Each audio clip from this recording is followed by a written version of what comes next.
প্রিয় বন্ধুরা, আসসালামু আলাইকুম। আশা করি সবাই ভালো আছেন, সুস্থ থাকবেন এই কামনাই করি, এই প্রত্যাশাই করি। ভালো থাকুন, সুস্থ থাকুন। আজকে আপনাদের সামনে যে গাছটি নিয়ে আমি হাজির হয়েছি, এই গাছটির নাম হচ্ছে লজ্জাবতী গাছ। এই গাছটি আপনারা প্রতি মঙ্গলবার অথবা শনিবার সন্ধ্যার সময় নিঃশ্বাস বন্ধ করে তুলবেন। আশা করি আপনারা এই গাছটি ব্যবহার করবেন, সুস্থ থাকবেন। আচ্ছা, যে কারণে বলার উদ্দেশ্য আপনাদের, যাদের মেশিন দুর্বল, স্ত্রীকে সময় দিতে পারেন না, 2 থেকে 3 মিনিট সময় দিতে পারেন, 2 থেকে 3 ঘন্টা স্ত্রীর সাথে সহবাস করবেন, স্ত্রীকে 2 থেকে 3 ঘন্টা সময় দেবেন, তাদের জন্য এই গাছটি, এই লজ্জাবতী গাছটি আপনার বিভিন্ন জায়গায় পাবেন, আপনার বাড়ির আশেপাশে বিভিন্ন জায়গায় পাবেন।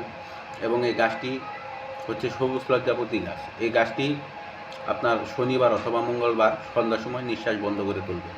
তোলার পর এই গাছটির একটি শিকড় আপনারা তাবিজে ভরবেন।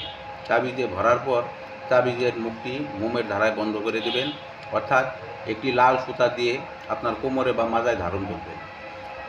কোমরে বা মাজায় ধারণ করার পর আপনারা 2 থেকে 3 ঘন্টা আপনার স্ত্রীর সাথে সহবাস করবেন, এতে কোনো বাধা নেই। এবং এই গাছটি ব্যবহার করার পর আপনারা জানতে পারবেন আপনারা একজন মহাপুরুষ, সিংহ পুরুষ, টাইগার পুরুষ, বীর পুরুষ নামে পরিচিত হবে। এবং এই গাছটি ব্যবহার করার পরে আপনারা জানতে পারবেন আপনার মেশিন যে দুর্বল ছিল, আগের মতো, আগে যেরকম দুর্বল ছিল এখন সেরকম দুর্বল আছে কি না, এটা বুঝতে পারবেন। এবং এই গাছটি ব্যবহার করার পর আপনারা স্ত্রীকে এত সুখ দিতে পারবেন, নিজেও সুখ পাবেন, স্ত্রীও সুখ পাবে। অর্থাৎ এমন এমন অবস্থায় দেখা যাবে যে আপনার স্ত্রীকে আপনার কাছে মাপ চাইতে বাধ্য হবে। আপনার স্ত্রী তখন বলবে, ওগো আমি আর পাচ্ছি না, আমাকে ছেড়ে দাও। আপনি তবু ছাড়তে বাধ্য হবেন না। আশা করি এই গাছটি ব্যবহার করবেন। এবং এই গাছটি ব্যবহার করার আগে আপনার গুরুজি বা উস্তাদ যদি থাকে, তাহার অনুমতি নিয়ে গাছটি তুলবেন। এবং আপনার গুরুজি বা উস্তাদ যদি না থাকে, আমার এই চ্যানেলটি সাবস্ক্রাইব করে দিলে আমি অনুমতি দিয়ে দেব।